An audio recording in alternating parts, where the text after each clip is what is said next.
Bonjour à tous et bienvenue sur la Minute Dialyse, la chaîne de podcast dédiée à la dialyse péritonéale et à l'hémodialyse. Aujourd'hui, pour nous parler de quelle stratégie pour la mise en œuvre d'une dialyse sans héparinisation systémique, nous avons le plaisir d'accueillir le Dr Carline François, néphrologue à l'UZ Bruxelles. Dr François, bonjour. Bonjour. En hémodialyse, une coagulation peut se produire dans la partie extracorporelle du circuit de dialyse en raison de l'interaction des composants sanguins avec les matériaux et l'air présents dans le dialyseur et les tubulures. Tout d'abord, Dr François, pouvez-vous nous expliquer les mécanismes qui entrent en jeu lors d'une séance d'hémodialyse ? Oui, donc en hémodialyse, le contact du sang avec le circuit extracorporel induit une absorption de protéines plasmatiques sur les matériaux du circuit extracorporel et ceci induit ensuite une série de réactions de la cascade de coagulation, aussi bien que des réactions inflammatoires, avec donc une activation du système du complément et une activation des leucocytes et des plaquettes.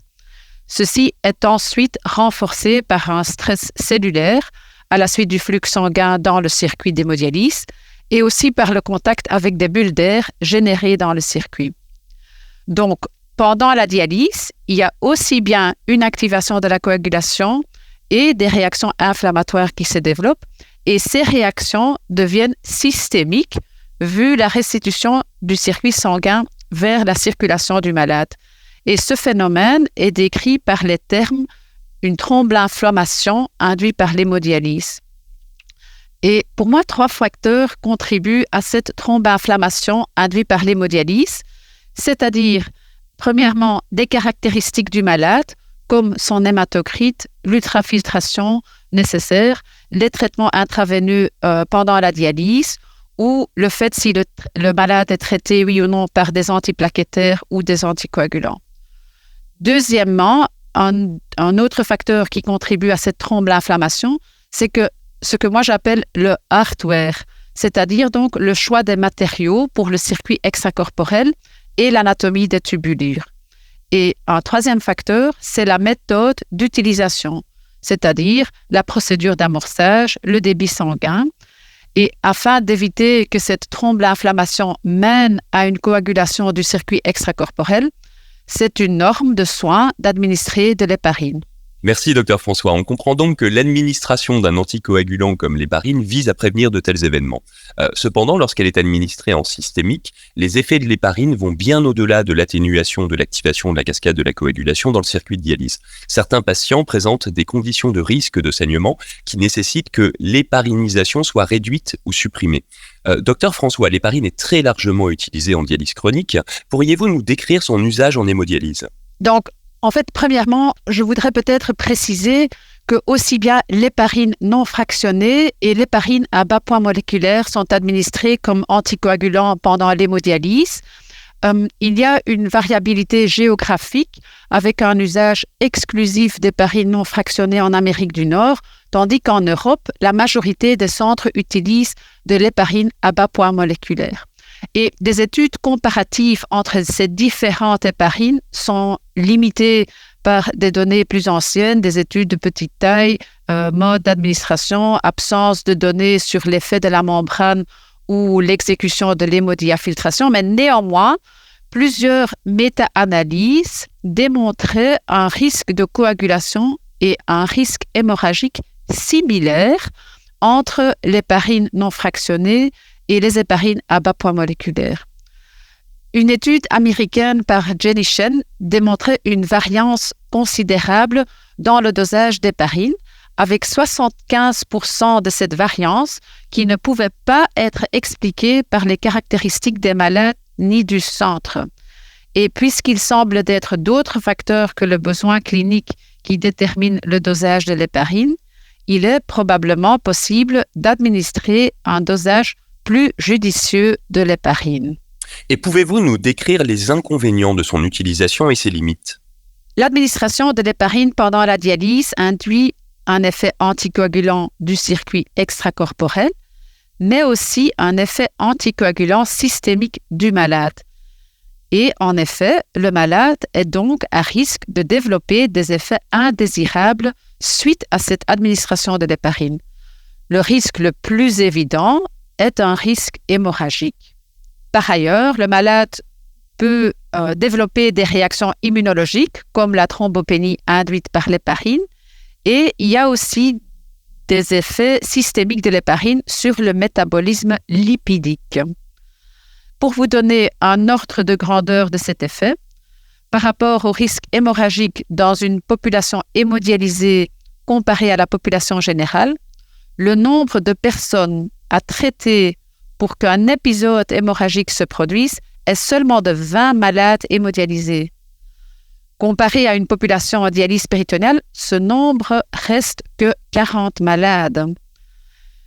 Donc, ce risque hémorragique est réel et il est d'ailleurs majoré en cas d'usage d'antiplaquettaires ou d'hémorragie précédente, et cet effet est plus marqué dans une population traitée par l'hémodialyse comparé à une population en dialyse péritonéale.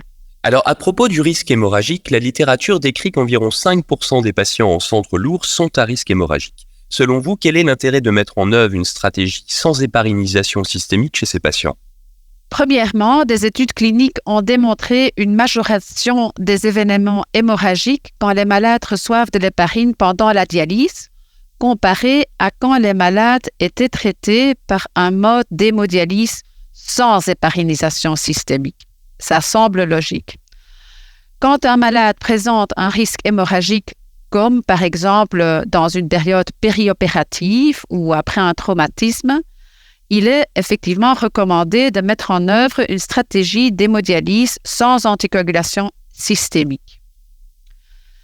Mais deuxièmement, il faudrait en fait mettre en œuvre une stratégie qui maintient la perméabilité du circuit extracorporel et en même temps limite les effets systémiques de la stratégie anticoagulant pour chaque malade et chaque session d'hémodialyse.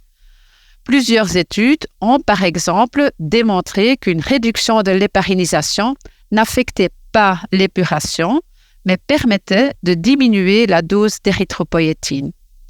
En plus, idéalement, la stratégie de prévention de coagulation du circuit extracorporel offrerait aussi un effet anti-inflammatoire.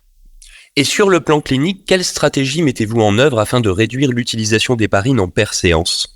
Donc, une anticoagulation régionale du circuit extracorporel. Et ce régime vise à réduire l'activation de la cascade de coagulation dans le circuit extracorporel, mais en même temps vise à éviter une anticoagulation systémique du malade. Et historiquement, l'anticoagulation régionale au citrate a été développée. Cette technique consiste de l'administration de citrate dans le circuit extracorporel avant le dialyseur et le citrate va chélater le calcium, un facteur nécessaire pour l'activation des facteurs de coagulation. La réduction du taux plasmatique de calcium dans le circuit extracorporel induit une réduction de l'activation de la cascade de coagulation et donc permet de garantir la perméabilité du circuit extracorporel. Le sang citraté qui est restitué au malade est ensuite complété par du calcium afin d'éviter une accumulation de citrate et une hypocalcémie chez le malade. L'administration du calcium pendant une anticoagulation régionale au citrate a été obtenue soit par infusion de calcium dans la porte veineuse du circuit extracorporel, soit par l'usage d'un bain de dialysa enrichi de calcium.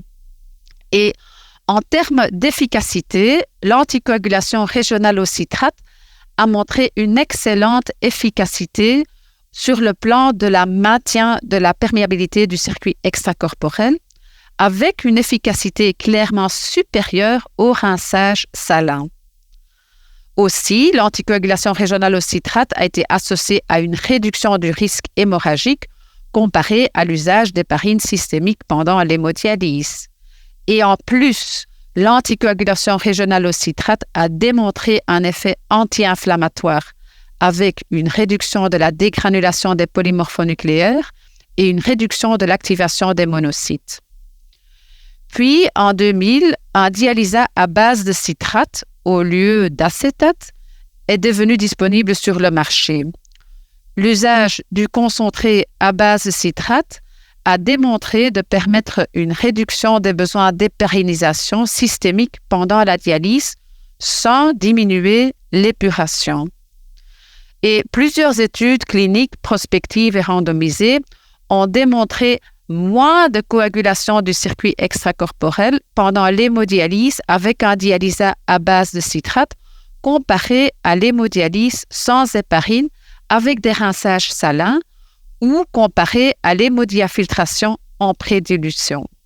Maintenant, comparé à l'anticoagulation régionale au citrate, l'hémodialyse utilisant le dialysat à base de citrate offre la même efficacité en termes de maintien de la perméabilité du circuit extracorporel selon une autre étude randomisée. L'usage de dialysat à base de citrate est sans danger et il n'est pas associé à un risque de mortalité. Et tant in vivo que in vitro, le dialysat à base de citrate a montré des effets anti-inflammatoires. Maintenant, il faut savoir qu'aussi plusieurs dialyseurs ont été développés pour être moins thrombogènes et ces différents dialyseurs ont été utilisés dans les différentes études sur l'hémodialyse sans héparine, évaluant les effets du dialysat à base de citrate. À ce moment, il n'y a pas de comparaison directe disponible entre les différentes membranes en termes de taux de succès de dialyse quand ces dialyseurs sont utilisés en combinaison avec un dialysat à base de citrate et sans héparinisation systémique. Merci, Dr François. Alors enfin, comment peut-on garantir l'efficacité de la dialyse en termes d'épuration au cours d'une dialyse sans héparine? Quelle est votre expérience sur le plan clinique? Donc, notre groupe a étudié l'usage du dialysat à base de citrate pendant l'hémodialyse sans héparine, comparé à l'hémodialyse avec une héparinisation systémique. Et nous avons pu démontrer une non-infériorité en termes d'épuration au cours d'une hémodialyse sans héparine de 4 heures avec un dialysat à base de citrate. En pratique clinique, nous effectuons une hémodialyse sans héparine en utilisant un dispositif d'hémodialyse simple comprenant un dialysat à base de citrate. Nous accordons une grande attention à l'amorçage et nous utilisons un débit de dialysat de 700 ml par minute. Il n'y a pour l'instant pas de données comparatives disponibles sur les effets du débit de dialysat et le succès d'hémodialyse sans héparine. Comparer les effets entre les différents débits de dialysat reste un point à clarifier dans des études cliniques futures. Un grand merci, Dr François, de nous avoir éclairé sur ce sujet des stratégies pour la mise en œuvre d'une dialyse sans héparinisation systémique. Quant à vous, chers auditeurs, nous vous remercions de votre fidélité et vous donnons rendez-vous pour un prochain numéro de la Minute Dialyse. À très bientôt.